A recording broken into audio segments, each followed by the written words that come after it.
Assalamualaikum warahmatullahi wabarakatuh. Innal hamdalillah nahmaduhu wa nasta'inuhu wa nastaghfiruh wa na'udzu billahi min syururi anfusina wa min sayyiati a'malina. Man yahdihillahu fala mudhillalah wa may yudlil fala hadiyalah. Ashhadu an la ilaha illallah wahdahu la syarikalah wa ashhadu anna Muhammadan abduhu wa rasuluh. Ya ayyuhalladzina amanu taqullaha haqqa tuqatih wa la tamutunna illa wa antum muslimun. Ya ayyuhan nasu taqu rabbakumul ladzi khalaqakum min nafsin wahidah wa khalaqa minha zawjaha wa batha minhuma rijalan katsiran wa nisaa wattaqullaha alladzi tasaaluna bihi wal arham innallaha kana 'alaikum raqiba.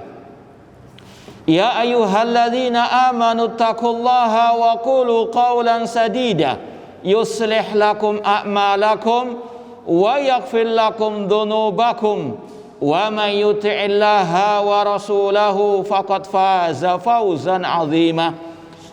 Amma ba'd, fa inna asdaqal hadithi kitabullah wa khairal hadi hadi Muhammadin sallallahu alaihi wasallam wa syarrul umuri muhdatsatuha wa kullu muhdatsatin bid'ah wa kullu bid'atin dhalalah wa kullu dhalalatin finnar. Ma'asal muslimin, ikhwani fillah wa akhwati, bapak-bapak, ibu-ibu, saudara-saudariku rahimani wa rahimakumullah. Alhamdulillah, segala puji bagi Allah Subhanahu wa taala yang mempertemukan kita kembali dalam kajian kitab tauhid dalam keadaan sehat walafiat. Semoga Allah Subhanahu wa taala senantiasa menganugerahkan kepada kita kesehatan dan juga keselamatan, dan juga semoga Allah Subhanahu wa taala menjaga kita dari virus corona, dan semoga Allah Subhanahu wa taala segera mengangkatkan musibah ini dari kita semuanya. Kemudian sekedar menegaskan kembali apa yang disampaikan oleh takmir tadi, bahwasanya sebelum kita melaksanakan prokes ini, ya, sebelum kita melaksanakan protokol kesehatan dalam rangka untuk sehat walafiat, perlu kiranya untuk kita kembali kepada akidah kita. Akidah Ahlussunnah mengatakan wajib mendengar dan taat kepada pemimpin kaum muslimin. Ini adalah ibadah. Ini adalah perintah Allah dan Rasulnya. Jadi ketika kita pakai masker, jangan hanya sekedar memakai karena untuk kesehatan saja. Ya, insya Allah itu adalah manfaat di dunia. Tapi ingat, ada manfaat di akhirat. Innamal amalu binniyat, sesungguhnya amal tergantung kepada niatnya. Kalau kita niatnya hanya untuk kesehatan saja, insya Allah dapatlah. Tapi rugi kita nggak dapat yang akhirat. Maka niatkan kita melaksanakan protokol kesehatan ini dalam rangka melaksanakan ibadah kepada Allah, mentaati perintah Allah, yaitu firman Allah, ya ayyuhalladzina amanu atiullaha wa atir rasul wa ulil amri minkum. Wahai orang-orang beriman, taatilah Allah, taatilah Rasul dan pemimpin di antara kalian. Dan sudah sering kita sampaikan, para ulama seperti Imam Al-Qurtubi mengatakan, sesuatu yang asalnya mubah, kalau ada perintah dari pemimpin kaum muslimin bisa menjadi wajib. Dan Imam At-Tahawi rahimahullah dalam Aqidah Tahawiyah mengatakan, wa nara ta'atahum min ta'atillahi azza wa jalla fariḍah ma lam ya'muru bi maksiyah. Kami Ahlussunnah wal Jamaah berpendapat mentaati pemimpin kaum muslimin itu bagian dari taat kepada Allah dan Rasul, dan itu hukumnya fariḍah, wajib, selama perintahnya tidak bermaksiat kepada Allah dan Rasul sallallahu alaihi wasallam. Jadi sekali lagi, ini harus kita jiwai, ya. Ini harus kita juga pahami. Kalau kita memakai masker seperti ini, niatkan lillahi ta'ala. Kemudian juga niatkan untuk mendapatkan tadi kesehatan selamatkan dari virus corona biidznillah ta'ala. Jadi sekali lagi, kita punya akidah, kita punya manhaj. Tolong ini juga diterapkan, ya, bukan sekedar kita belajar tentang akidah seperti ini namun kita tidak menerapkannya. Itu yang pertama. Kemudian juga jaga jarak, dan ini alhamdulillah sudah dari awal pandemi atau kajian di awal pandemi kita kepingin jaga jarak ketika sholat, jaga jarak ketika kajian. Alhamdulillah masjid ini sangat luar biasa besarnya. Insya Allah 1 meter jaraknya masih bisa jaga jarak untuk apa? Kajian ataupun sholat. Alhamdulillah. Maka kita tegaskan lagi, tolong dijaga jarak ketika sholat dan juga ketika kajian. Dan niatkan juga ini insya Allah kebiasaan-kebiasaan yang dulunya kita lakukan dalam keadaan baik, normal, insya Allah kalau kita tinggalkan karena ada udzur tetap dapat pahala. Di antaranya juga masalah bersalaman, tolong ya, ini juga dijaga, jangan kita bersalaman dulu sahabat, insya Allah kita tetap dapat pahala. Dalam sebuah hadis Rasul mengatakan, idza maradul abdu aw safara kutiba lahu makana ya'malu bi sahihan muqima. Apabila seorang itu dalam keadaan sakit atau dalam keadaan safar atau dalam keadaan memiliki udzur, maka tetap akan mendapatkan pahala seperti dia yang waktu sehat dan waktu dia mukim. Kita nggak salaman sekarang ini karena ada udzur, ya, ada kekhawatiran terkena virus corona. Ini insya Allah tetap dapat pahala karena kita sejak dahulu kala sudah tahu sunnah bersalaman, keutamaannya bisa menggugurkan dosa kita. Ya, insya Allah. Kita yakini sebagaimana sabda Rasul tadi tetap dapat pahala. Tapi karena sekarang ada udzur, kita tinggalkan dulu. Paham insya Allah ya? Bukan berarti kita tidak mau sunnah lagi, tidak. Na'udzubillah min dzalik. Ini ada udzur. Jadi tolong protokol kesehatan tetap kita laksanakan, apalagi dikala pandemi sekarang lagi mengganas. Semoga Allah Subhanahu wa taala menyelamatkan kita semuanya dari virus corona ini. Nah, ya itu sekedar menegaskan kembali apa yang disampaikan tadi. Kita lanjutkan bab minasyirki an-nadhru li ghairillah. Bab termasuk kesyirikan bernazar untuk selain Allah. Babnya tentang termasuk kesyirikan, yaitu syirik besar, bernazar untuk selain Allah. Ini sebetulnya masih bersambung dengan bab sebelumnya. Namun karena sudah lama, sekitar mungkin 4 bulan lebih mungkin ya kita libur, perlu kita ulangi sedikit. Nazar adalah melazimkan sesuatu karena Allah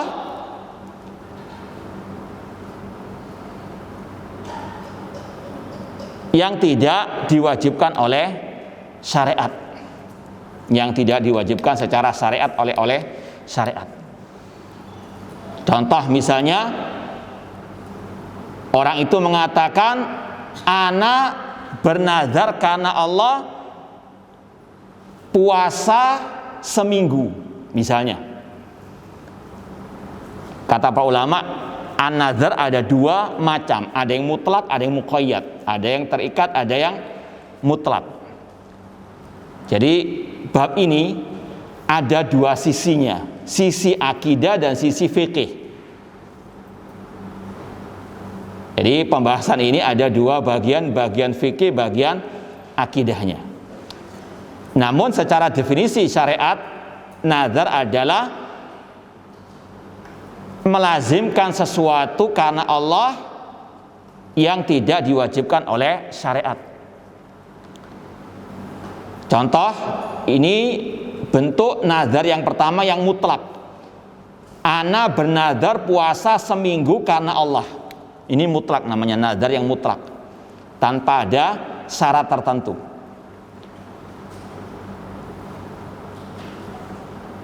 Ini sudah kita sampaikan seperti dalam kisah Al-Khalifah Rasyid Umar bin Khattab radhiyallahu anhu. Beliau pernah bernazar untuk iktikaf semalam di Masjid Al-Haram. Rasul pun mengatakan, aufi binadrik, tunaikanlah nazarmu. Ini namanya nazar mutlak tanpa syarat-syarat tertentu. Kemudian nazar yang muqayyad, terikat. Kalau ana sembuh dari sakit ini, ana mau bersedekah kepada fuqara wal masakin karena Allah Subhanahu wa taala. Ini namanya nazar yang apa? Terikat dengan syarat tadi. Kalau sembuh, kalau nggak sembuh berarti apa? Nggak mau sedekah. Paham? Ya, itu contoh nazar yang muqayyad dan yang mutlak dan yang terikat. Yang pertama, ikhwani fillah wa akhwati rahimani wa rahimakumullah, secara fikih, ya secara hukum fikih, nazar yang muqayyad tadi, yang terikat, kalau ana sembuh dari sakit, kalau ana keterima kerja, kalau ana lolos proyek, ana mau bersedekah demikian, kata para ulama, nazar muqayyad seperti ini awal hukumnya, asal hukumnya makruh menurut pendapat yang rajih. Kalau dalam masalah fikih biasa ada khilaf. Secara asal hukumnya makruh, bahkan sebagian ulama mengatakan haram. Secara asal mula atau awal mula nazar itu makruh. Kalau antum buka, tolong agak tenang. Makanya dalam Sahih Muslim ada bab khusus tentang nazar. Di awal bab ada pembahasan an-nahyu anin nazar, larangan bernazar. Dan di situ Imam An-Nawawi yang mensyarah hadisnya mengatakan ada khilaf antara para ulama, ada yang memakruhkan, ada yang mengharamkan. Namun yang rajih Allah hukumnya makruh asal dari nazar. Tapi kalau sudah terucap wajib dilaksanakan. Paham ya? Jadi selayaknya untuk ditinggalkan nazar itu. Secara asal lebih baik tinggalkan nazar itu. Kalau mau sedekah ya sedekah saja. Apalagi kalau ada keyakinan tertentu bahwasanya kalau dia bernazar pasti Allah berikan hajatnya. Ini juga salah. Ya. Makanya kalau antum lihat dalam hadis Sahih Muslim tentang nazar itu, kata Rasulullah SAW, an-nadharu la yardul qadha, tidak bisa menolak takdir. An-nadharu la yuqaddim wa la yuakhir syai'an. Kata Rasulullah SAW, nazar itu tidak bisa menunda atau memajukan sesuatu. Dan Rasul mengatakan, innama yustakhraju bihi minal bakhil. Nazar itu asalnya tidak lain dikeluarkan kecuali oleh orang yang bakhil. Makanya awal mula nazar itu hukumnya makruh, karena Rasul mengatakan nazar itu keluar dari orang yang bakhil. Kalau nggak sembuh berarti nggak mau apa? Sedekah. Ya. Ini sekali lagi pembahasan masalah fikih. Masih panjang pembahasan masalah fikihnya, namun intinya itu jenis nazar dan definisi nazar. Syekhul Islam Muhammad bin Abdul Wahhab rahimahullah mengatakan di sini babun minasyirki an-nadhur li ghairillah. Bab termasuk kesyirikan yaitu bernazar karena selain Allah. Yang pertama wajib kita yakini nazar itu termasuk ibadah.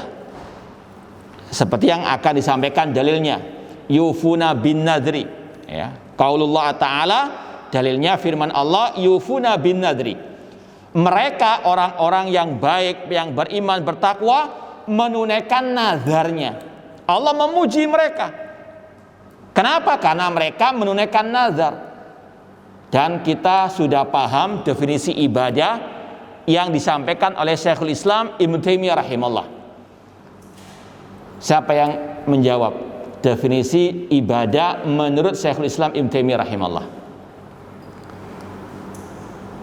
Nah, biar nggak ngantuk.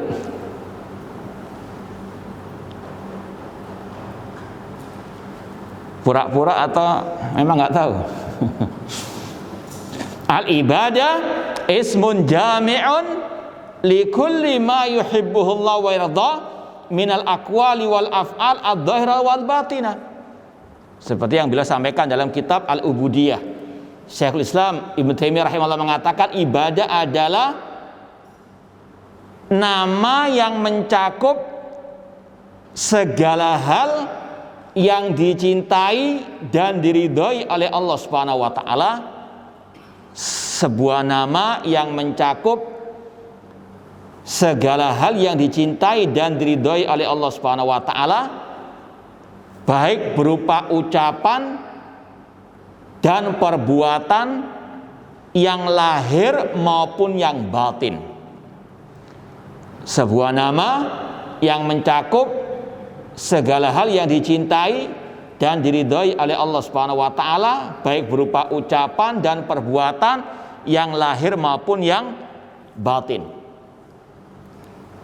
Ini definisi ibadah. Ini harus kita pahami. Ibadah itu luas, bukan hanya salat, puasa, zakat, haji, umrah dan seterusnya. Tapi ada ibadah-ibadah batin, rasa takut kepada Allah, tawakal kepada Allah, ini termasuk ibadah batiniyah. Di antara bentuk ibadah adalah nazar. Kenapa nazar itu termasuk ibadah, termasuk dalam definisi ibadah? Maka harus kita pahami dulu apa itu ibadah yang dicintai dan diridhoi oleh Allah Subhanahu wa taala. Nazar dicintai atau diridhoi Allah taala atau tidak? Hah? Dicintai atau tidak nazar ini? Hah? Dicintai dengan dalil yufuna bin nadri. Allah memuji, nggak mungkin Allah memuji yang tidak dia apa? Cintai. Nazar dicintai oleh Allah, Allah ridhoi, berarti dia adalah apa? Ibadah. Dan ini bisa antum kiaskan kepada semua bentuk ibadah. Contoh ya, masalah puasa Senin Kemis misalnya, itu ibadah bukan? Puasa Senin Kemis. Dari mana antum tahu itu ibadah? Hah? Dari mana? Dari hadis yang di situ ada apa? Anjuran dari Rasulullah SAW tentang puasa Senin dan Kamis.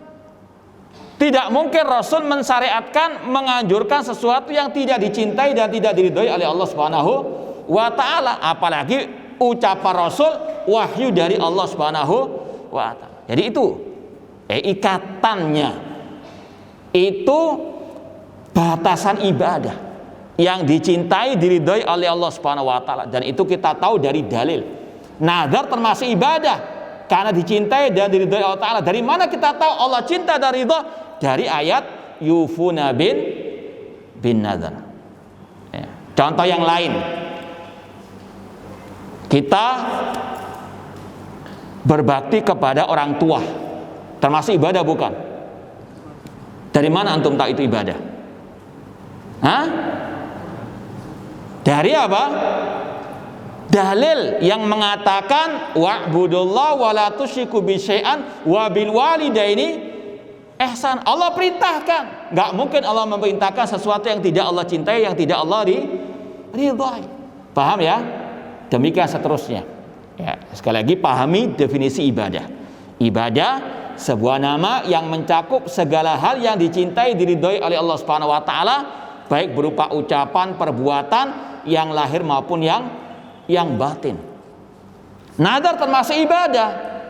Kaidahnya memalingkan, menyerahkan ibadah kepada selain Allah itu namanya apa? Syirik. Orang salat bukan karena Allah, syirik. Orang berhaji bukan karena Allah, syirik. Orang seperti yang kita sampaikan pada waktu yang lalu, menyembelih hewan korban untuk Nyi Roro Kidul, untuk kuburan keramat, syirik besar. Sama dengan nazar. Kalau orang bernazar mengatakan misalnya, ana bernazar menyembelih kambing untuk wali yang telah mati ini, secara nazar mutlak atau muqayyad misalnya. kalau ana sembuh, ana mau bersedekah menyembelih kambing untuk sang wali yang telah mati, dengan keyakinan sang wali itulah yang bisa mendatangkan manfaat dan madarat yang akan menyembuhkan penyakitnya. Paham? Ini namanya nazar syirik. Ya. Jadi sekali lagi harus dipahami, nazar adalah ibadah. Kalau diserahkan kepada selain Allah, itu namanya syirkun billah, syirik besar. Jadi poin intinya, pahami dulu nazar itu termasuk ibadah. Dan ibadah kalau diserahkan kepada selain Allah namanya apa? Syirik. Dan sudah kita lewati dalil-dalil secara umum larangan berbuat syirik. Seperti dalam ayat tadi, wa'budullah wala tusyriku bi syai'a. Beribadalah kepada Allah, jangan berbuat syirik. Iyyaka na'budu wa iyyaka nasta'in. Ini yang harus betul-betul kita pahami. Dan di kala pandemi seperti ini juga kita perlu terus menyampaikan hal ini. Haram berbuat syirik. Salah satu sebab Allah menurunkan wabah penyakit ini syirik kepada Allah Subhanahu wa taala. Ya. Kalau maksiat saja sebab munculnya bencana dan musibah, apalagi syirik. Ma asabakum min musibatin fabima kasabat aydikum wa ya'fu an katsir. Tidaklah musibah itu menimpa diri kalian kecuali karena sebab dosa-dosa kalian. Secara umum maksiat penyebab musibah, malapetaka, bala, wabah, penyakit. Dalam hadis yang sahih Rasul mengatakan, idza dhaharatil ma'asi fi ummati ammahumullah biiqabin min indihim. Apabila telah nampak kemaksiatan di tengah manusia, Allah akan meratakan azabnya kepada mereka semua. Naudzubillahi min dzalik. Ini maksiat secara umum. Apalagi syirik kepada Allah. Inna syirka la dzulmun azim. Dan kita ingat ucapan Al-Khalifatur Rasyid Ali bin Abi Thalib radhiyallahu anhu, "Ma nazala bala'un illa bidzambin." Tidaklah musibah itu turun kecuali karena sebab dosa. Dosa secara umum, apalagi syirik kepada Allah. Wa ma rufi'a illa bitaubah. Dan tidak Allah angkat musibah itu kecuali dengan bertobat kepada Allah. Di antaranya bertobat dari syirik kepada at-tauhid. Ya. Ini salah satu cara untuk kita mengentaskan musibah ini. Ya. Dengan tetap tadi menjaga protokol kesehatan, tapi jangan lupa ini yang paling penting lagi, yaitu kembali kepada tauhid. Ya. Apalagi Syekhul Islam Ibnu Taimiyah rahimahullah pernah mengatakan salah satu hikmah adanya musibah ini yaitu manusia kembali kepada tauhid. Ya. Ini salah satu hikmahnya. Dan kita yakini semua takdir Allah pasti ada hikmahnya. Di antara hikmah musibah seperti ini, manusia kembali kepada tauhid. Tahu bahwasanya mereka itu lemah, tidak punya daya dan kekuatan kecuali dengan pertolongan dari Allah Subhanahu wa taala. Ini yang harus sekali lagi kita tegaskan. At-tauhid dan tauhid. Kembali kepada iyyaka na'budu wa iyyaka nasta'in. Ya. Sekarang juga demikian kita lebih mempertebal tawakal kita kepada Allah setelah kita berusaha. Ini juga perlu kita tegaskan. Kadang ada orang-orang yang sok, wah saya sudah kajian tauhid puluhan tahun Ustaz, nggak usah pakai masker, nggak usah jaga jarak, tawakal kepada Allah. Inti siapa inti? Rasul SAW, orang yang paling bertawakal, bertauhid kepada Allah. Ketika perang, Rasul masih pakai apa? Baju besi. Jadi sekali lagi, tawakal butuh usaha. Seperti kata Rasul, lau tawakkaltum 'alallah haqqa tawakkulihi la razaqakum kama yarzuqut tayra yaghdu khimasan wa yaruhu bitanan. Seandainya kalian bertawakal kepada Allah dengan sebenar-benarnya tawakal, kalian akan diberikan rezeki oleh Allah sebagaimana seekor burung diberi rezeki oleh Allah. Burung terbang dari sarangnya di pagi hari dalam keadaan lapar, sore pulang ke sarangnya dalam keadaan kenyang. Ini tawakal kata Rasulullah SAW yang sebenarnya, yaitu apa? Diiringi dengan usaha. Burung tadi ketika lapar, apakah bersantai-santai di sarangnya? Tidak, kata Rasulullah apa? Keluar dia dari sarangnya, cari makanan dia. Ini tawakal, menggabungkan antara apa?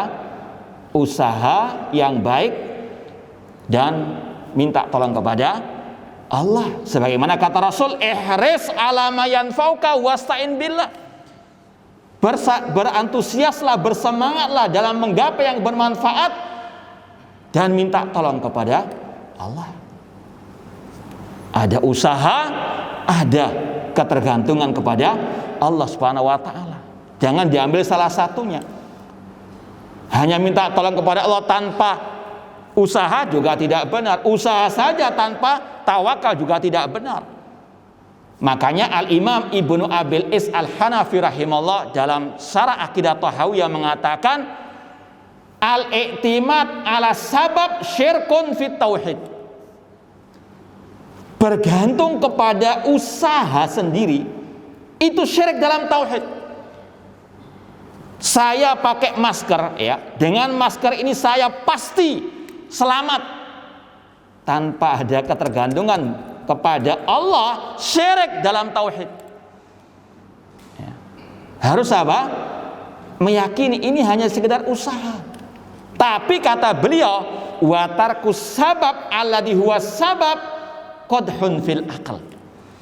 Meninggalkan usaha, meninggalkan sebab yang benar, itu bukti kurang akalnya manusia.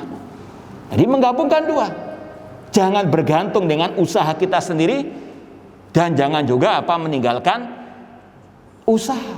Menggabungkan dua-duanya. Usaha ya, sambil bergantung hati kepada Allah. Bekerja keras itu betul, tapi harus diiringi dengan ketergantungan hati. Yang bisa memberikan rezeki hanyalah Allah, yang menjadikan usaha kita berhasil hanyalah Allah. Itu yang harus kita pahami. Ada usaha, ada ketergantungan, meminta pertolongan kepada Allah Subhanahu wa taala. Kita juga dalam urusan akhirat demikian. Kita berusaha menggapai surga Allah dengan amal ibadah. Tapi tidak cukup hanya itu saja, kita minta kepada Allah agar kita diterima amal ibadah kita, dimasukkan surga, ke dalam surga Allah Subhanahu wa taala. Makanya ketika kita sholat, setelah saya sholat kita membaca Allahumma a'inni ala dzikrika wa syukrika wa husni ibadati, minta tolong kepada Allah. Kita juga memohon ampun karena mungkin banyak kekurangan dalam ibadah kita. Intinya sekali lagi, tidak boleh mengandalkan usaha kita sendiri, namun bertawakal kepada Allah. Tawakal juga nggak boleh tanpa diiringi oleh tidak adanya usaha. Nah, ya, kemudian Syekhul Islam Muhammad bin Abdul Wahhab rahimahullah membawakan dalil yang berikutnya, surat Al-Baqarah ayat 270. Wa ma anfaqtum min nafaqatin aw nadhartum min nadhrin fa innallaha ya'lamu. Apa saja yang kalian infakkan dari nafkah, infak, atau yang kalian nazarkan dari nazar, sesungguhnya Allah mengetahuinya. Di sini digandengkan antara berinfak, yang itu juga termasuk salah satu ibadah, dengan nazar. Ini bukti dalil bahwasanya nazar termasuk ibadah, karena Allah memujinya dan Allah mengatakan fa innallaha ya'lam, Allah mengetahuinya dan akan membalasnya dengan balasan yang baik di akhirat. Syekhul Islam Muhammad bin Abdul Wahhab membawakan dua ayat ini, intinya ingin mengatakan nazar itu ibadah. Sampai di situ, dan dari situ kita mengetahui kalau nazar itu diserahkan kepada selain Allah, itu namanya syirik. Dan syirik seperti yang sudah kita sampaikan, wa'budullah wa la tusyriku bihi syai'a, dilarang oleh Allah Subhanahu wa taala. Bahkan Allah mengatakan inna syirka la dzulmun adzim, syirik kezaliman yang paling yang paling besar. Kemudian wa fi sahih an Aisyah radhiyallahu anha anna Rasulullah sallallahu alaihi wasallam di dalam Sahih Bukhari dan Muslim, Rasul SAW bersabda dari Aisyah ummul mukminin radhiyallahu anha, man nadzara an yuti Allah falyuti'hu. Barang siapa bernazar untuk mentaati Allah, maka hendaklah dia mentaatinya, menunaikannya. Jadi tidak semua nazar wajib tunaikan. Yang ditunaikan itu kalau nazarnya dalam rangka mentaati Allah. Seperti tadi kisah Umar bin Khattab nazar untuk iktikaf semalam di Masjid Al-Haram. Atau tadi misalnya bernazar puasa selama seminggu misalnya. Ini wajib untuk apa? Ditunaikan. Ya. Demikian seterusnya. Yang penting nazar itu dalam rangka taat ibadah kepada Allah. Namun wa man nadzara an ya'siyallah fala ya'si. Dan barang siapa bernazar dalam rangka memaksiati Allah, maka jangan dia melaksanakannya, memaksiati Allah Subhanahu wa taala. Kalau misalnya ada orang mengatakan kalau ana diterima kerja gaji pertama ana buat traktir ya teman-teman beli khamr misalnya atau beli rokok ya. Maka apa? Haram untuk apa? Ditunaikan nazarnya tersebut, karena itu bentuk maksiat kepada Allah Subhanahu wa taala. Jadi sekali lagi, nazar yang boleh ditaati, yang boleh ditunaikan kalau nazar itu tidak bermaksiat kepada Allah Subhanahu wa taala atau dalam rangka mentaati Allah Subhanahu wa taala. Lalu ada pembahasan fikih, ini juga pembahasan fikih dari para ulama. Bagaimana hukumnya orang yang nazarnya itu taat kepada Allah tapi dia tidak menunaikannya atau tidak bisa menunaikannya? Maka ada konsekuensi membayar kafarah. Ya, sekali lagi masalah fikih ada khilaf ya, ini suatu yang biasa. Ya, makanya inilah bedanya akidah dengan fikih. Kalau masalah akidah tidak ada khilaf di antara para al ulama. Ya. Kalau masalah fikih, contoh 4 mazhab ini biasa, makanya tidak benar kalau mengkiaskan khilaf antara para ulama dalam masalah fikih dengan khilaf masalah akidah di antara ahli sunnah dengan ahli bidah. Ya, sekali lagi harus hati-hati, ada yang mengkaburkan permasalahan. Ya, al khilafus syar. Betul itu ucapan Abdullah bin Mas'ud, perselisihan itu jelek, artinya nggak usah kita berselisih, nggak usah kita saling mengkritik, nggak usah membantah. Hati-hati dalam masalah apa dulu ya.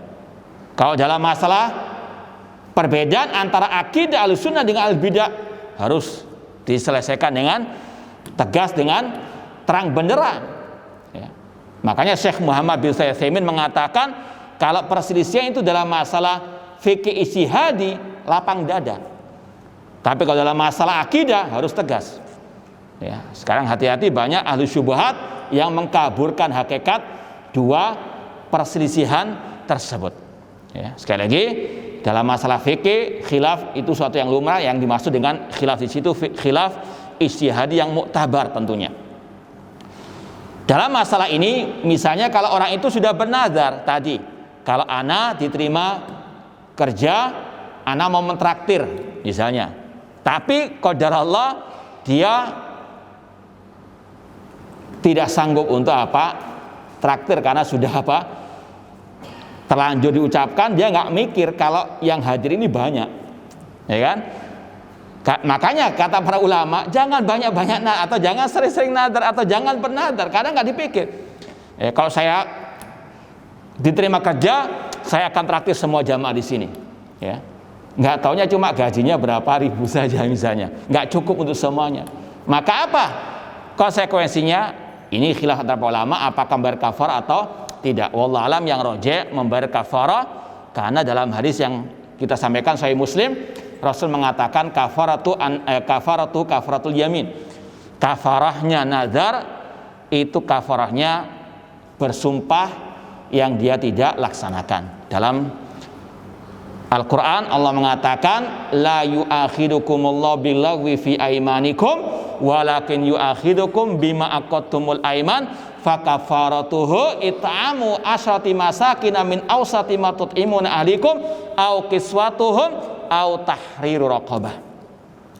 Di situ ada kata-kata kafarah orang yang tidak menunaikan sumpahnya, memberi makan 10 orang miskin dari makanan yang dia makan, atau memberi 10 pakaian orang miskin, atau memerdekakan budak.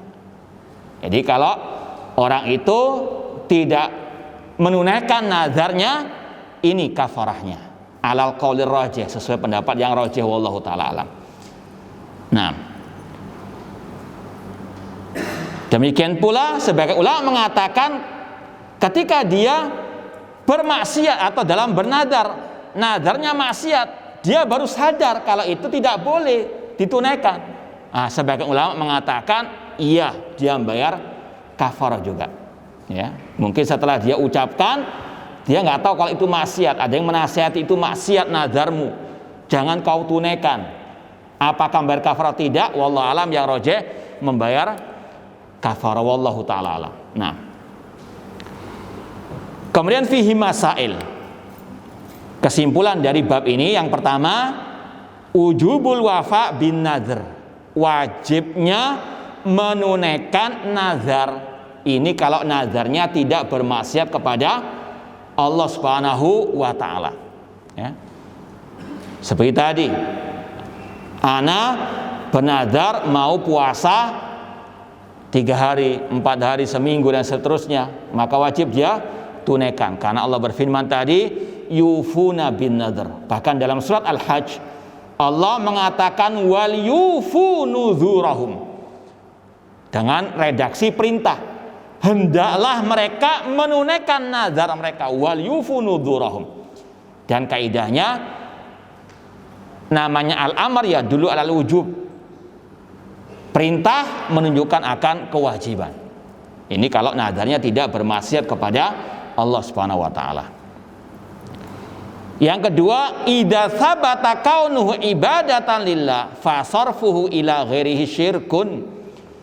Apabila telah jelas nazar itu adalah ibadah dengan kaidah tadi, karena Allah memuji orang-orang yang menunaikan nazar, berarti nazar itu ibadah. Apalagi jelas Allah perintahkan untuk menunaikan nazar, wal yufu nuzurahum.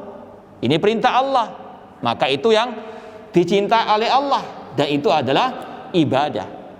Kalau sudah jelas nazar itu ibadah, maka memalingkannya kepada selain Allah syirik kepada Allah Subhanahu wa taala. Contoh yang sudah kita sampaikan, kalau ana sembuh, ana mau menyembelih untuk sang wali fulan yang telah mati, dengan keyakinan dalam hatinya sang wali inilah yang bisa menyembuhkan penyakitnya. Ya. Kalau ana selamat dari virus corona ini, ana akan bersedekah menyembelih hewan korban untuk si wali fulan, dengan keyakinan sang wali fulan yang bisa menyelamatkannya. Naudzubillahi min dzalik. Ya. Ada sebagian orang ketika datang musibah malah berbuat syirik kepada Allah. Ini yang lebih parah lagi. Naudzubillahi min dzalik. Ya. Padahal Allah berfirman, wa iyyam saskallahu bidurrin fala kashifa lahu illa huwa. Apabila Allah menimpakan musibah, tidak ada yang bisa mengetasnya kecuali Allah Subhanahu wa taala. Ya. Sekali lagi kata beliau, apabila telah jelas nazar itu ibadah yang harus diserahkan kepada Allah, maka memalingkannya kepada selain Allah itu syirik kepada Allah. Yang terakhir, yang ketiga, anna nadral maksiyah la yajuzul wafa'u bihi. Nazar maksiat tidak boleh ditunaikan. Apalagi nazar syirik lebih tidak boleh lagi ditunaikan. Ya. Cuma bayar kafarah tidak, sekali lagi ada pembahasan di antara para ulama tentang hal tersebut. Wallahu ta'ala alam. Sebelum kita akhiri, mungkin ada yang mau ditanyakan atau yang kurang jelas, silahkan untuk ditanyakan sebelum kita tutup majelis ini.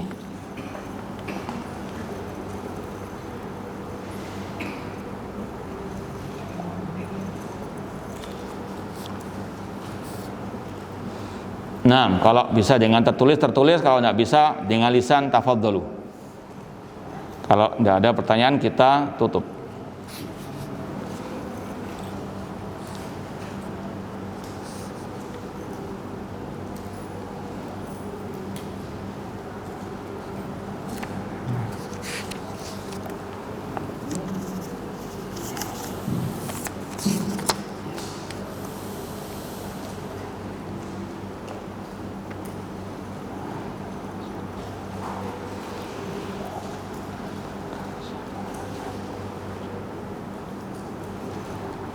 Ini ada pertanyaan, apa hukum perkataan kenapa antum lalai dari sholat?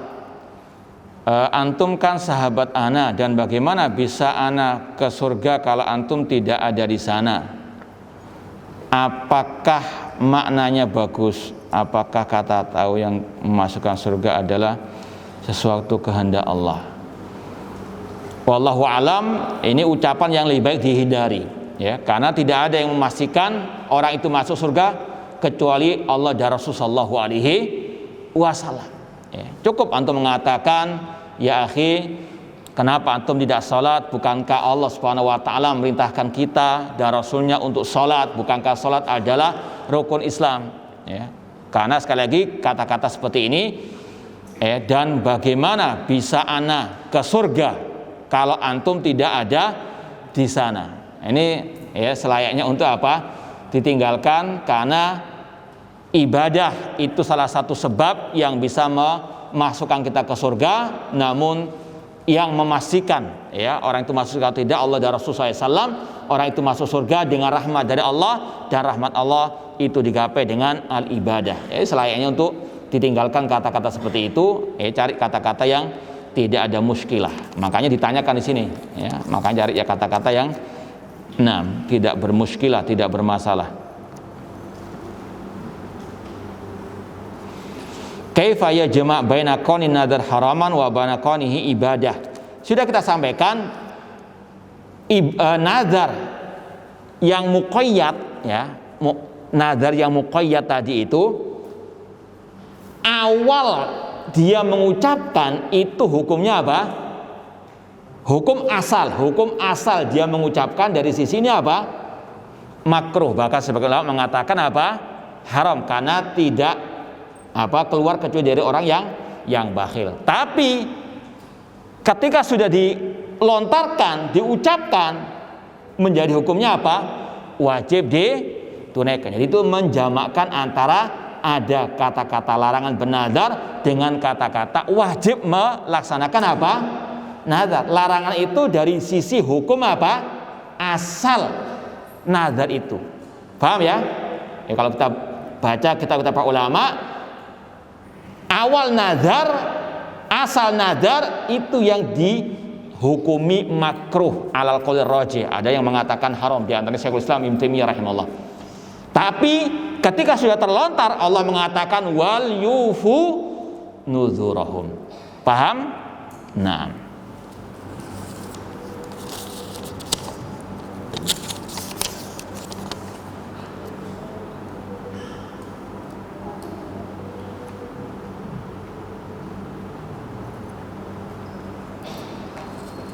ya, tentang masalah masjid yang ada kuburannya, Rasul SAW mengatakan la'anallahu al-yahuda wan nasara ittakhadhu kubura anbiya'ihim masajid.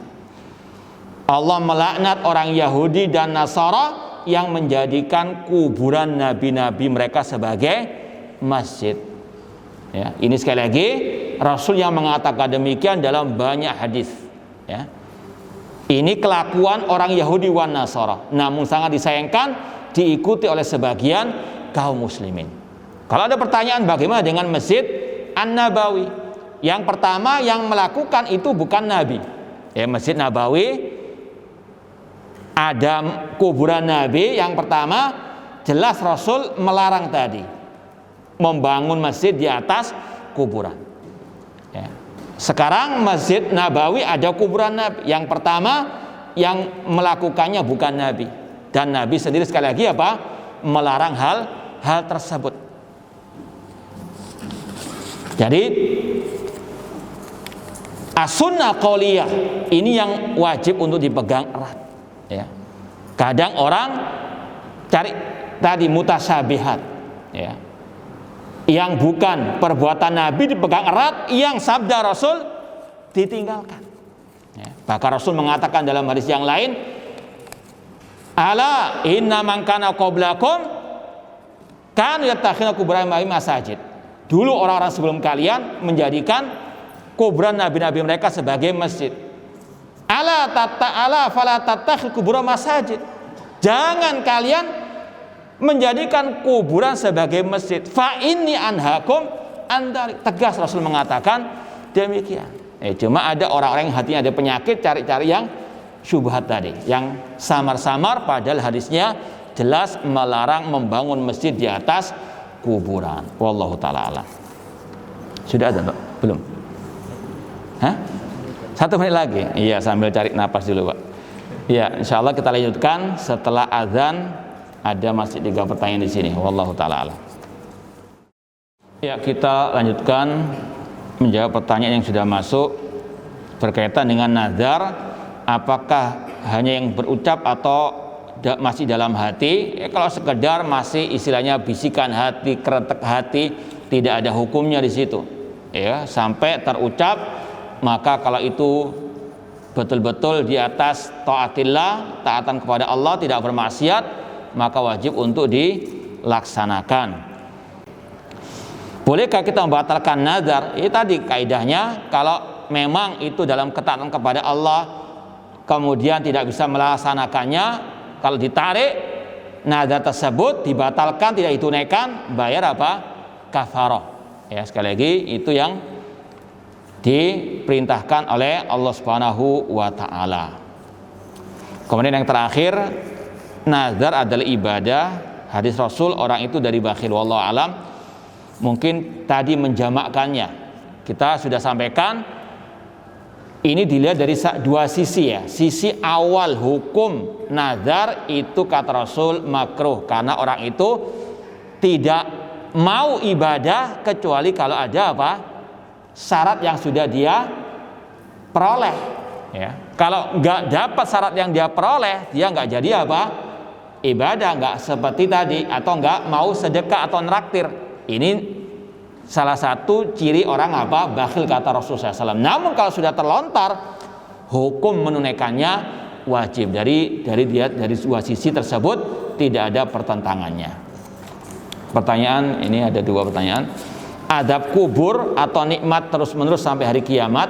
Kalau berkaitan dengan adab kubur, kata para ulama ada 2 macam, ada yang mungkote, ada yang abadi, ya. Ada adab kubur yang terputus di tengah perjalanan, itu bagi orang muslim yang bertauhid, yang dia diadab di kuburnya karena perbuatan dosa besar. Semoga Allah melindungi kita dari adab kubur, dan semoga Allah menganugerahkan kepada kita nikmat kubur.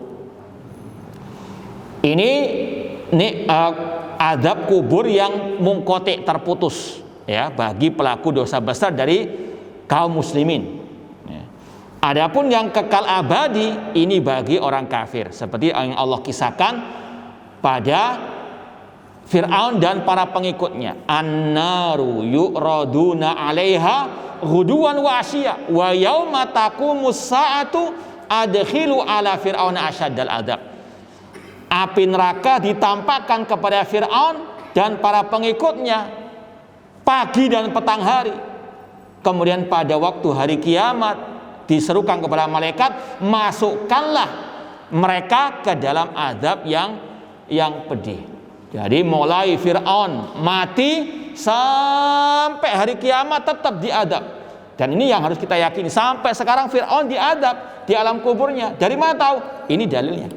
Ini karena masalah gaib, ya, kita nggak tahu kecuali dengan ad-dalil, ya. Ini sekali lagi azab kubur yang terus menerus sampai hari kiamat. hari kiamat tegak dimasukkan ke dalam api neraka. Naudzubillahi min dalik. Ya, adapun nikmat kubur bagi pelaku atau bagi kaum muslimin tentunya sampai dia masuk surga Allah Subhanahu wa taala.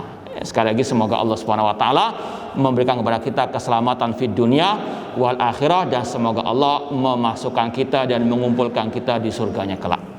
Kurang lebihnya mohon maaf. Wa jazakumullahu khairan katsiran perhatiannya. Aku qouli hada wa akhiru da'wana anil hamdulillahirabbil alamin. Wassalamualaikum warahmatullahi wabarakatuh.